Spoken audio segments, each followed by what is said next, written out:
اگر آپ سب کی اجازت ہو، چونکہ ہوائیں جو ہیں وہ ایونچولی واشنگٹن سے چلنی ہے، فیصلے واشنگٹن سے ہی ہوتے ہیں ہمارے ملک، ہماری دنیا کے اندر، تو پوچھ لیتے ہیں انور اقبال صاحب سے. انور اقبال صاحب، کیا فیصلہ ہو گیا ہے واشنگٹن میں کہ ایران کے اوپر حملہ کرنا ہے، یا یہ جو کہہ رہے ہیں کہ جی بات چیت کا جو دروازہ ہے وہ ابھی تک کھلا ہے، صرف دھمکی دی جا رہی ہے، really an attack is not on the cards? I think ابھی حملہ نہیں ہوگا. آپشن جیسے ابھی وائٹ ہاؤس سے ابھی تھوڑی دیر پہلے بریفنگ ہوئی تھی، اس میں پوچھا گیا تو انہوں نے یہی کہا کہ جی بالکل ملٹری آپشن جو ہے it is a major option, لیکن اب بھی ہم بات چیت بھی کر رہے ہیں، وہ بھی کرتے رہیں گے. میرا خیال ہے کہ پہلے تو دیکھیں گے جو ٹیرف لگایا ہے 25%. آپ دیکھیں جو ایران کی اکانومی جہاں کھڑی ہوئی ہے، جو 1.5 ملین کا $1 ہو گیا، 1.5 ملین ریال کا، وہ اگر 2 پہ ہو جائے تو آپ دیکھیں نا وہاں مسئلہ یہ ہو گیا کہ دکانداروں کے پاس مال خریدنے کے پیسے نہیں ہیں اور لوگوں کے پاس سامان خریدنے کے پیسے نہیں ہیں. تو اگر 25% مزید اضافہ ہو جاتا ہے قیمتوں میں تو اس کا امپیکٹ کیا ہوگا. پھر ایک آپشن ان کے پاس ایک اور بھی ہے، وہ یہ کہ بھی کر سکتے ہیں کہ ایرانی پورٹ سے جو شپ نکلیں گے، چاہے وہ ایران کے ہوں یا چائنا کے ہوں، کسی کے ہوں، ان کو روکا جائے گا. تو اگر وہ روک دیا تو پوری تجارت رک جائے گی ایران کی. تو ابھی یہ سارے آپشنز اپلائی کریں گے، اور اس کے بعد پھر اگر انہوں نے محسوس کیا، کیونکہ ان کو لگتا ہے کہ ابھی ایران ظاہر ہے وینزویلا نہیں اس بات کو اچھی طرح سمجھتے ہیں، اور اگر اس کی صورت میں ان کو لگتا ہے کہ خون خرابہ بھی ہے اور کوئی نتیجہ بھی نہیں نکلے گا تو اٹیک نہیں کریں گے. پہلے وہ پریشر انکریز کرتے رہیں گے اور اس کے بعد جا کے اٹیک کریں گے. اور پاکستان سے کیا توقع ہوگی امریکہ کی؟ اس پہ تو اسپیکولیشنز ہی ہیں. میرا خیال ہے کہ پاکستان کی تو اس وقت انوالومنٹ نہیں بنتی. پاکستان کا ایک اہم رول ہوگا کہ جب اگر کوئی فیصلہ ہو جائے، فرض کریں ایران پہ حملے کی صورت میں وہاں رجیم چینج ہو جاتا ہے، تو اس وقت پاکستان سے ان کو توقع ہوگی کہ پاکستان جو ہے وہ آگے بڑھے اور پھر وہاں جو کیا جائے گا کہ سچویشن کو نارملائز کرنے میں ایک کردار ادا کرے. یا اگر رجیم چینج نہیں ہوتی ہے اور ان کے ریلیشن مزید زیادہ ٹرین ہو جائیں گے موجودہ ایرانی گورنمنٹ سے، اس وقت چاہیں گے کہ ایک چینل کھلا رہے، وہ چینل پاکستان ہو سکتا ہے. تو پاکستان سے اس وقت فوری طور پہ کوئی بڑا اقدام اٹھانے کی توقع نہیں کرتے. نہیں.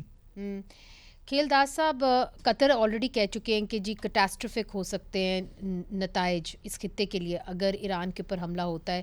انور اقبال صاحب نے بڑی خوبصورتی سے یہ بتا دیا ہے کہ اکنامک پریشر زیادہ ڈالا جائے گا. اس کے اندر پاکستان کی پوزیشن کیا ہوگی؟ بہت شکریہ منیزہ. دیکھیں پاکستان نے بھی اس پہ گہری نظر ہے اور ہم جو صورتحال تازہ ہے اس کو دیکھ رہے ہیں.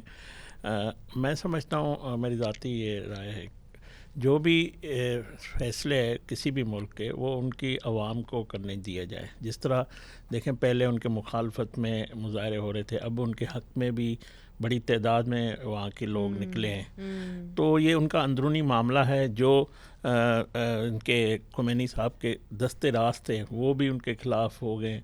تو جو بھی صورتحال ہوگی، ہم دیکھیں جب اسرائیل نے ایران پہ حملہ کیا تھا تو پاکستان نے بڑا اہم رول ادا کیا تھا، اور اس وقت field marshal general Asim Munir صاحب بھی غیر ملکی دورے پہ تھے. یہ بھی امن کے لیے انہوں نے بڑی کوشش کی ہماری حکومت نے، اور پاکستان کا بڑا اہم کردار تھا. تو ظاہر ہے ہمارے ہمسایہ ہے یہ. تو آپ سمجھتے ہیں کہ امریکی مداخلت نہیں ہونی چاہیے؟ میں ان کے اپنے اندرونی معاملات خود ہی حل ہونے چاہیے. یہ ان کے میری ذاتی رائے ہے کہ عوام کو ان کے فیصلہ کرنے دیا جائے وہ کس طرح کے، جو بھی رجیم چینج ہوتی ہے جو بھی ہے. آپ نے صدر ٹرمپ کو نوبل پیس پرائز کے لیے بھی نامزد کیا تھا، تو آپ کو ان ریٹروسپیکٹ لگتا ہے وہ غلط فیصلہ تھا کہ صحیح فیصلہ تھا؟ نہیں، جو غزہ کے حوالے سے جو کوششیں ہوئی، یا جو ایران میں اس وقت اسرائیل کا ہوا تھا، جو پاکستان نے کوششیں کی، اس وقت بھی امن ہوا تھا اور خطے میں.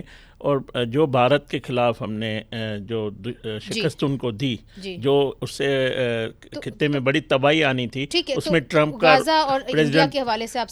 پریزیڈنٹ ٹرمپ کا جو انڈو پاک تعلقات ہے یا جو جنگ تھی اس میں بڑا اہم رول تھا. تو جو میں ایک بات بتاؤں، جنگیں جہاں پہ بھی وہ تباہی لاتی ہے، جنگوں سے مسائل حل نہیں ہوتے. رائٹ.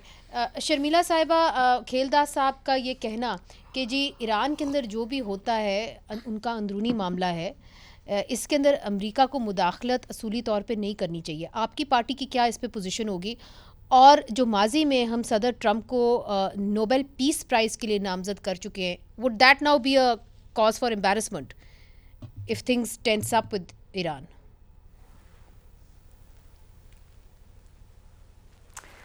شکریہ منیزے. دیکھیے جی, کسی بھی سوورن ملک کے اندر کسی بھی دوسرے ملک کو مداخلت نہیں کرنی چاہیے. انفارچونیٹلی ایران کے جو اس وقت معاشی حالات ہیں وہ بالکل ہی کولیپس کر چکے ہیں, اور ظاہری بات ہے کہ وہاں پر یہ بھی کہا جا رہا ہے کہ باہر سے مداخلت ہے اور ان پروٹیسٹرز کو سپورٹ کر رہے ہیں باہر سے لوگ. I wouldn't name any country because that would not be diplomatically correct, but we all know. اور ظاہری بات ہے کہ جس طریقے سے امریکا جو ہے وہ ہم نے دیکھا کہ عرب سپرنگ بھی ہوا, مداخلت ہوئی, چیزیں ہوئیں, وینزویلا ہوا, تمام چیزیں ہوئیں. یہاں پر بھی شواہد کچھ ایسے ہی آ رہے ہیں. ابھی بھی بہت ساری چیزیں جو آج کوئی کھیپ پکڑی گئی ہے اور کوئی چیزیں ہیں جو ان سپورٹرز کو پرووائڈ کی جا رہی ہیں, تو کہیں نہ کہیں سے تو ان کو انسائٹ کیا جا رہا ہے. نو ڈاؤٹ کہ دیر از اکنامک کولیپس, چیزیں بہت خراب ہیں, لیکن اگین یہ کہہ دینا کہ جی ہم حملہ کر دیں گے یا ہم اٹیک کریں گے کسی بھی سوورن ملک کے اوپر, یہ تو بہت ہی ایک بہت تشویشناک ایک چیز ہے نا. بیکاز اگر آپ انٹرنیشنل جو قوانین ہیں اس کو وائلیٹ کر کے کسی بھی ملک کے اندر حملہ کرتے ہیں تو دیٹ از ناٹ ایکسیپٹیبل. یون تو خیر ٹوٹلس ہو گیا ہے, اس کا کہنا نہ کہنا یا اس کی resolution doesn't mean much.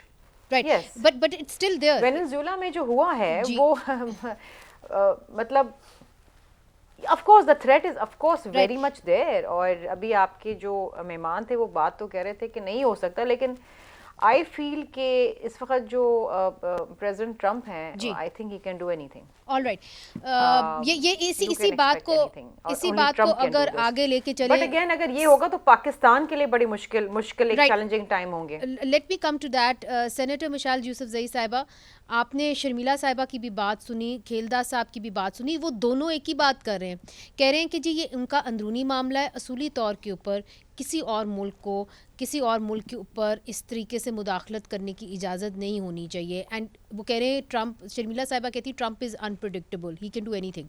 Your take on this? بہت شکریہ منیزہ صاحبہ. دیکھیں جی, میں اس بات کو سیکنڈ کرتی ہوں کہ جو کھیلدار صاحب نے کہا کہ ان کا اندرونی معاملہ ہے اور وہ بیٹر انڈرسٹینڈ کر سکتے ہیں, بیٹر پوزیشن میں ہوں گے اپنے لیے کوئی بھی فیصلہ کرنے کا. لیکن ایک سوورن ملک ہے, لیکن اگر آپ اس طریقے سے ان پہ جو تھریٹس ہے, اگر اکانومی لحاظ سے کہا جائے, سیکورٹی لحاظ سے کہا جائے, اور آپ ان کو پریشرائز کریں گے اور پھر آپ ان سے ایکسپیکٹ کریں گے ریئیکشن, تو دیکھیں اس کے اثرات صرف ایران کی حد تک نہیں ہوں گے. میں سمجھتی ہوں کہ اس کے جیو اسٹریٹجکلی بھی بہت بڑے اثرات ہوں گے. پاکستان ڈائریکٹلی ایفیکٹ ہوگا اور دنیا کے لحاظ سے بھی اس کے بہت بڑے ایفیکٹس ہوں گے. شاید میں یہ بھی سمجھتی ہوں, یہ میری ذاتی رائے ہے, کہ اگر یہ ایک ایڈونچر کرنے کی کوشش کی گئی تو شاید یہ فیول اپ کرے World War III کو. تو یہ جو اس ٹائم اگر ہم پاکستان کی پوزیشن چیک کریں تو پاکستان کے 2 بارڈرز پر ہمارے 2 مسلم اسلامی ممالک میں کے اندرونی حالات ٹھیک نہیں ہیں, چاہے وہ ایران ہو یا چاہے وہ افغانستان. ایک ہمارا دشمن ملک ہے. تو اس ٹائم ہم 3 لیولز پہ انگیجڈ ہیں. آپ میں ورڈ یوز کروں گی انگیج. اور جو ہمارے اندرونی حالات ہیں تو وہ بھی پوری دنیا ہمیں دیکھ رہی ہے کہ اس ٹائم پاکستان کے اندرونی حالات کیا ہیں. ہمارے بھی کوئی معاشی حالات بڑے اچھے نہیں ہیں. اگر ہم ایران کو کوشچن کریں گے, ہم بھی اسی ڈگر کی طرف جا رہے ہیں. وہ اللہ کا شکر ہے کہ ہم ایک ایٹمی ملک ہیں اور ابھی تک شاید اس طریقے سے ہمیں نہیں دیکھا گیا اور شاید اس طریقے کا ایڈونچر ہم سے کرنے کی کوشش نہیں کی گئی. لیکن اگر کرنے کی کوشش بھی کی جائے گی تو 100 مرتبہ سوچا جائے گا. لیکن حالات ٹھیک نہیں ہیں. یہ جو آپ نے بات کہی ہے نا کہ ہمارے پاس ایٹمی طاقت ہے اور شاید وہ ایک ڈیٹرنس ہو, انور اقبال صاحب, is that in deterrence for the United States کہ کسی ملک کے پاس ایک نیوکلیئر بام ہے اسی لیے ہم اس پہ اٹیک نہیں کریں گے؟ And does it make a difference to the United States کہ خطے میں پاکستان کیا سوچتا ہے کہ امریکہ کو دھاوا بولنا چاہیے, حملہ کرنا چاہیے یا نہیں کرنا چاہیے؟ دیکھیں, ہم چیزوں کو نا بالکل ایبسلوٹسٹ انداز سے دیکھتے ہیں